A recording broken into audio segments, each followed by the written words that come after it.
बहुत सारे अफगानी पाकिस्तानी पासपोर्ट हासिल करके पाकिस्तान से बाहर चले गए हैं। जनरल नदीम ये सोचते हैं कि अगर आज साबिक DGI/SI का एहतसाब हो जाएगा तो कल मेरे एहतसाब की भी बात की जाएगी। अगर आज जनरल बाजवा के एहतसाब की इजाजत दी जाएगी तो अगला army chief general Asim Munir के एहतसाब की इजाजत दे देगा कि नवाज शरीफ पाकिस्तान से पैकअप करके जा रहे हैं, उनका बड़ा दिल बुरा हो गया है, वो वजीर आजम नहीं बन सके हैं। अस्सलाम वालेकुम। अंदर की बात मुजम्मिल सोरवर्दी के साथ मैं हूँ सोबिया अशरफ और आज की गर्मा गर्म खबरों के साथ आपकी खिदमत में हाजिर है। अस्सलाम वालेकुम मुजम्मिल साहब। वालेकुम अस्सलाम, क्या हाल है? ठीक ठाक हैं? अल्लाह का शुक्र है मुजम्मिल साहब। आज की सबसे पहली अंदर की खबर जरा बताएं कि ख्वाजा आसिफ साहब ने कहा है कि अफगानियों को फौज से भी निकाला जा रहा है। ये क्या मामला है? देखिए, बहुत सारे अफगानियों ने पाकिस्तान की जाली शहरियत हासिल की, नेशनैलिटी नादरा के कार्ड बना लिए, ये कर लिए, फिर उनके बच्चे यहाँ रहे।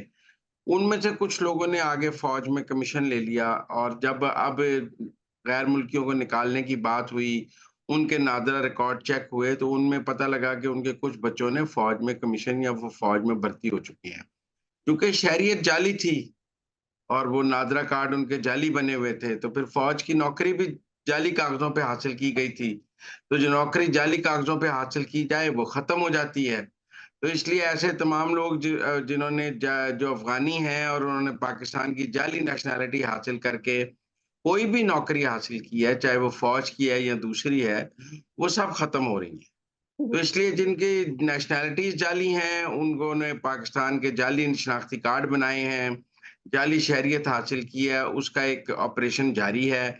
आहिस्ता-आहिस्ता वन बाय वन लोग स्क्रूटनी हो रहे हैं, उनके रिकॉर्ड कैंसल किए जा रहे हैं, उनके आईडी कार्ड्स और पासपोर्ट्स कैंसल किए जा रहे हैं।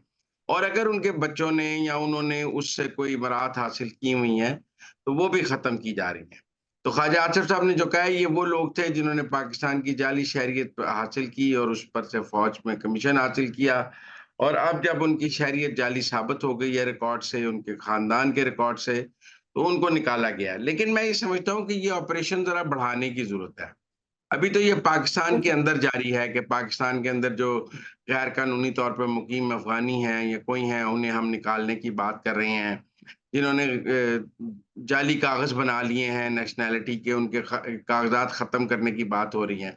ज़्यादा बड़ा मसला है कि बहुत सारे अफ़गानी पाकिस्तानी पासपोर्ट हासिल करके पाकिस्तान से बाहर चले गए हैं। मसलन यूएई में मैं बताऊँ, जब पाकिस्तान और अफ़गानिस्तान का मैच था जिसमें लड़ाई हुई पाकिस्तानी और अफ़गानी शायकीन की, तो ज़्यादातर अफ़गान शायकीन जो पकड़े गए जो वहाँ पर, उनके पास भी पाकिस्तानी पासपोर्ट था और यूएई की गवर्नमेंट हैरान हो गई कि पाकिस्तानी पाकिस्तानियों से लड़ रहे हैं।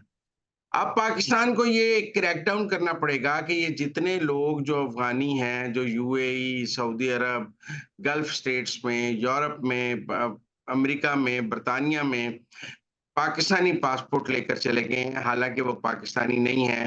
उनके पासपोर्ट कैंसल करने चाहिए। उनके पासपोर्ट्स ख़त्म करने चाहिए ताकि वो आगे उन पासपोर्ट्स को इस्तेमाल ना कर सकें। जिन-जिन ममालिक में चले गए हैं, उन-उन ममालिक की हुकूमतों को बताना चाहिए कि ये हमारे शहरी नहीं हैं और इनके पास हमारे जाली पासपोर्ट्स हैं। और ये सिर्फ़ पाकिस्तान के अंदर नहीं, बल्कि ये पूरी दुनिया में पाकिस्तान को ये कैंपेन चलानी चाहिए। हर सफ़ारत खाने को अपने-अपने ममालिक में वहाँ पर जो मुकीम हैं, इस तरह हमारे पासपोर्ट्स पर उन्हें निकालना चाहिए। मुझे उम्मीद है कि अगला स्टेप इसका ये है कि जो बैरून मुल्क मुकीम अफ़गानी हैं, जिनके पास पाकिस्तान की जाली कागज़ात हैं, शनाख्ती कार्ड, पासपोर्ट, वो भी कैंसल किए जाएँगे और उन्हें वापस अफ़गानिस्तान डिपोर्ट करवाने की कोशिश की जाएगी। और मुजम्मिल साहब, वज़ीर दिफ़ा ने एक तजवीज़ भी दी है कि साबिक आर्मी चीफ और साबिक जो DGI/SI थे, उनको तलब करके उनसे तफ्तीश की जाए, अफ़गानियों को पनाह देने के हवाले से। क्या तलब किया जा सकता है? नहीं, मुझे नहीं लगता। देखिए, मैं आपको समझूँ, फ़ौज के अंदर ये राय पाई जाती है कि अगर हम आज एक जर्नैल का एहतसाब होने देंगे, तो कल हमारा भी एहतसाब होगा। आज जनरल फैज़ क्यों एहतसाब से बचे हुए हैं? इसलिए कि मौजूदा DGI/SI जनरल नदीम ये सोचते हैं कि अगर आज साबिक DGI/SI का एहतसाब हो जाएगा, तो कल मेरे एहतसाब की भी बात की जाएगी। आसिम मुनीर भी ये सोचते हैं कि अगर आज जनरल बाजवा के एहतसाब की इजाज़त दी जाएगी, तो अगला army chief general Asim Munir के एहतसाब की इजाजत दे देगा। लिहाजा फौज के अंदर ये राय मजबूत है कि जी हम अगर अपने साबिक जर्नैलों के एहतसाब की इजाजत देंगे तो दरअसल हम अपने एहतसाब की इजाजत दे रहे हैं, इसलिए साबिक जर्नैलों को एहतसाब की इजाजत नहीं दी जा सकती। लिहाजा आप देख लें फैजाबाद धरना कमीशन में भी जनरल फैज पेश नहीं हुए हैं और उन्होंने वजारत दफा के जरिए जवाब दिया है और वो जवाब ऐसा है कि तमाचा ही मारा है उन्होंने कमीशन पे। तो जो एक कमीशन के आगे जनरल फैज को पेश नहीं किया जा सकता, होने पर मजबूर नहीं किया जा सकता, उनको पार्लियामान में कौन तलब कर सकता है? ये जनरल ख्वाजा आसिफ साहब वही बात कर रहे हैं जो जनरल मुशर्रफ के खिलाफ आर्टिकल 6 लगा दिया था, तो फौज ने रास्ते में से उन्हें उठा लिया था और अपने हॉस्पिटल ले गई थी, वहां से कराची ले गई थी और फर्द जुर्म जो है और इस तरह ट्रायल नहीं होने दिया था। तो मैं नहीं समझता कि कोई जनरल बाजवा का या जनरल फैज को पार्लियामान में पेश होने की फौज इजाजत देगी और ना ही फौज ऐसा होने देगी।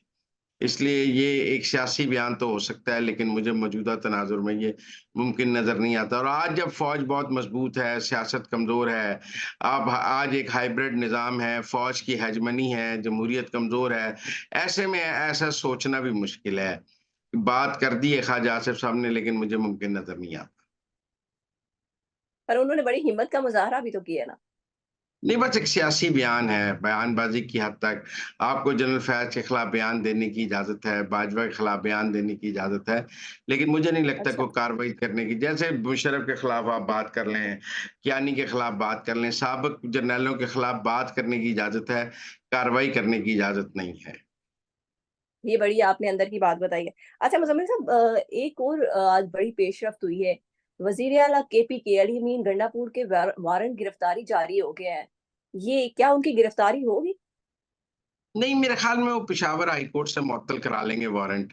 वो पेशावर हाई कोर्ट वैसे भी आज एक केस में कह रहा था कि वो वज़ीर आला हैं, उन्हें अवाम का एतमाद हासिल है, उनको कैसे नोटिस हो सकता है? अब कोई उन जज साहब से पूछे कि कानून में क्या वज़ीर आला को इस्तिस्ना हासिल है? लेकिन मैंने आपको पहले जब शिंदाना गुलज़ार को भी व एफआईए का नोटिस किया था, तो मैंने कहा था पेशावर हाई कोर्ट से मुअत्तल हो जाएगा। ये भी पेशावर हाई कोर्ट से मुअत्तल हो जाएगा। मुझे नहीं लगता कि ये वारंट कोई चल सकेंगे और कोई वो मंगल हुँ। को जो तारीख है उस दिन आके रावलपिंडी की कोर्ट में पेश भी हो जाएँगे।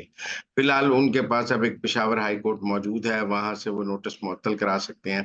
लेकिन ज़्यादा बड़ी बात ये है कि मैं ये देख रहा हूँ कि गंडापुर जो है वो इमरान खान का एतमाद खो रहे हैं। इमरान खान वो को कैसे? उनकी वो इमरान खान को उनकी शहबाज शरीफ से मुलाकात पसंद नहीं आई। इमरान खान को हुँ, हुँ। उनकी वफाकी हुकूमत के साथ जो गुठजोड़ है वो पसंद नहीं आया। अब सूरत हाल ये है कि अगर तो गंडापुर दोबारा शहबाज शरीफ को मिलते हैं या फेडरल गवर्नमेंट के साथ अपनी पींगें बढ़ाते हैं, तो इमरान खान उन्हें वजारत आला से हटाने की कोशिश करेंगे। और अगर वो वफाकी इमरान खान के खौफ से वफाकी हुकूमत के साथ ताउन खत्म कर देते हैं, तो फिर हुँ, हुँ। फौज एस्टेब्लिशमेंट और वफाकी हुकूमत उन्हें हटाने की कोशिश करेगी। वो एक अजीब से पुल-सिरात पे फँस गए हैं जिसके दोनों तरफ खाई है। अगर वो गवर्नमेंट के साथ, फेडरल गवर्नमेंट के साथ और एस्टेब्लिशमेंट के साथ नहीं चलते हैं, तो उनको सज़ा हो जाएगी, गिरफ्तार हो जाएँगे, उनके लिए बड़ा मुश्किल हो जाएगा। और अगर वो चलते हैं तो इमरान खान पीटीआई में उनके खिलाफ बगावत करा देंगे और उनको वैसे भी असद कैसर ग्रुप और बाकी ग्रुप उनके खिलाफ हैं और वो सब उनके खिलाफ हुँ, तकरीरें करनी शुरू कर देंगे। तो मुझे आगे गंडापुर के लिए बहुत सी सियासी मुश्किलात नज़र आती हैं, वो जिस तरफ भी जाएँगे। फ़र्ज़ कर लें, वो इमरान खान से माफ़ी माँग कर कहते हैं मैं दोबारा नहीं मिलूँगा फेडरल गवर्नमेंट से, तो भी उनके लिए मुश्किलात हैं, इस किस्म के वारंट निकलने शुरू हो जाएँगे, वो मुअत्तल कराएँगे, सुप्रीम कोर्ट से बहाल हो जाएँगे, सज़ाएँ हो जाएँगी, ट्रायल हो सकता है। दूसरी तरफ और अगर वो ऐसा नहीं करते हैं, तो भी फँसते हैं इमरान खान का एतमाद खोते हैं, लिहाज़ा उनके लिए मेरे ख़्याल में मुश्किलात बढ़ती जाएँगी और वो उनके लिए इमरान खान और फेडरल गवर्नमेंट में से एक को चुनना भी मौत है। उनके लिए दोनों तरफ सियासी मौत मुझे नज़र आ रही। मुज़म्मिल हाँ साहब, ये जी। गुज़िश्ता ही दिनों इमरान खान की साथियों से गुफ्तगू में इमरान खान ने सिर्फ़ तस्वीर बनवाने पे तहफ़्फ़ुज़ का इज़हार किया था अमीन गंडापुर की वज़ीर आज़म के साथ। बगैर तस्वीर के कौन मुलाकात उनसे के हवाले से कोई तहफ़्फ़ुज़ का इज़हार नहीं किया था। आपका ख़्याल है कि कल गंडापुर ये कहेंगे मुझे खुफ़िया तौर पे मिलने हैं, तो कोई उन्हें खुफ़िया तौर पे मिलने को तैयार होगा? ये अगर मिलेंगे तो तस्वीर बनेगी और अगर नहीं मिलेंगे तो मुश्किलात होंगी, मिलेंगे तो मुश्किलात होंगी। तो फँस गए हैं, बगैर मिले भी गुज़ारा नहीं है और मिलकर भी गुज़ारा नहीं है। लिहाजा मुझे लगता है उन्होंने ये दरवाजा खोलकर मुलाकात का अपने लिए मुश्किलात में इजाफा कर लिया है। अब यहाँ तो वो इस रास्ते पर चलेंगे, और अगर चलेंगे तो भी मरेंगे, नहीं चलेंगे तो भी मरेंगे। हरी मीन गंडापुर के लिए मुश्किलात में इजाफा हो गया है। अच्छा मुजम्मिल साहब, आज एक और बड़ी अहम डेवलपमेंट हुई है। हसन नवाज और हुसैन नवाज को तीनों रेफरेंसेस में एहतसाब अदालत ने बरी कर दिया है। आप कैसे देखते हैं इसको? मामूल की कार्रवाई है। देखिए, इन रेफरेंसेस में नवाज शरीफ और मरियम नवाज पहले ही बरी हो चुकी हैं। अब जब नवाज शरीफ और मरियम नवाज बरी हो गए, तो हुसैन और हसन को सजा होने का तो कोई चांस था ही नहीं ना। मतलब ऐसा तो नहीं हो सकता कि ताकि नवाज शरीफ और मरियम नवाज बरी हो जाएं और हुसैन नवाज और हसन नवाज को सजाएं हो जाएं। वो तो बेचारे को अक्यूज थे। मेरे ख्याल में ये अब एक रस्मी कार्रवाई थी उन दोनों के बरी होने के बाद। उनका बरियत जो थी ऑन द कार्ड्स थी। अच्छा किया दोनों ने आकर इस बरियत को अवेल कर लिया, बजाय इसके कि लंबा करते, कल को और मसाइल होते। उन्होंने क्लीन चिट हासिल कर ली है, और ये clean chit on the cards थी। ज्यादा मुश्किल तो मरियम और नवाज शरीफ की बरियत थी ना। जब मरियम और नवाज शरीफ बरी हो गए, तो हुसैन और हसन के बरी होने में कौन सी खबर है? मुझे नहीं पता लोग इसको इतनी इंपॉर्टेंस और इसको इतना बड़ा कैसे के देख रहे हैं। मतलब ये तो कॉमन सेंस की बात है कि जब मरकजी मुलजम बरी हो गए, तो फिर शरीक मुलजमान को सजाएं कैसे हो सकती हैं? तो इसलिए ये रूटीन की कार्रवाई थी। वो आए हैं, उन्होंने बरी हो ही जाना था, आने से पहले ही सबको पता था और कि वो उन्होंने बरी हो जाना है। लिहाजा इसको को बहुत ज्यादा हाइप देने की मुझे समझ नहीं आ रही। पर मुखालफिन का ये कहना है कि मरकज में क्योंकि चचा है और पंजाब में बहन है वजीर आला, तो फिर इसलिए उनको जो है वो रिलीफ मिल गया। नहीं नहीं, मरियम नवाज तो इमरान खान की हुकूमत में बरी हो गई थी। नवाज शरीफ भी नवाज बरी हो गए हैं। इमरान खान 4 साल इस मुल्क में बरसरे इक़्तिदार रहे हैं, किसी एक को सजा करा सके हैं? मतलब यहाँ तो आप कहें जी कि इमरान खान के दौर में सजाएं हो गई थी तो अब बरियत हो गई है। सजाएं तो इमरान खान के दौर में भी नहीं हो सकी। सारे मुल्ज़िम उनके उन्होंने गिरफ्तार कर लिए थे। नवाज शरीफ गिरफ्तार था, मरियम गिरफ्तार थी, शहबाज शरीफ गिरफ्तार था, हमजा गिरफ्तार था, अब्बास शरीफ के बच्चे गिरफ्तार थे, सब गिरफ्तार थे। वो एक को भी सजा नहीं करा सके शरीफ फैमिली में। जब उनके अपने दौरे, इसका मतलब है केसेस इतने कमजोर थे कि सजाएं हो ही नहीं सकती थी। आज इमरान खान को सजाएं हो गई हैं ना, तो इमरान खान किसी को सजा करा सके। नवाज शरीफ को भी आने से पहले सजा हो गई थी। तो इसलिए मैं समझता हूँ कि जब सजाएं ही नहीं करा सके, तो अब बरियत पे क्या आपने मातम करने के जी बरी हो गए? आप अपने दौर में कुछ नहीं कर सके तो अब क्या सवाल है? ठीक हो गया। आप अच्छा मुजम्मिल तो, साहब, एक खबर बड़ी सोशल मीडिया। जी जी। मैंने कहा इमरान खान की तो सारी तवज्जो इस बात पर थी कि जेल में एसी है या नहीं है, मुलाकात है या नहीं है। ट्रायल पर तवज्जो ही नहीं दी उन्होंने। अगर ट्रायल पर तवज्जो देते तो ज्यादा बेहतर था।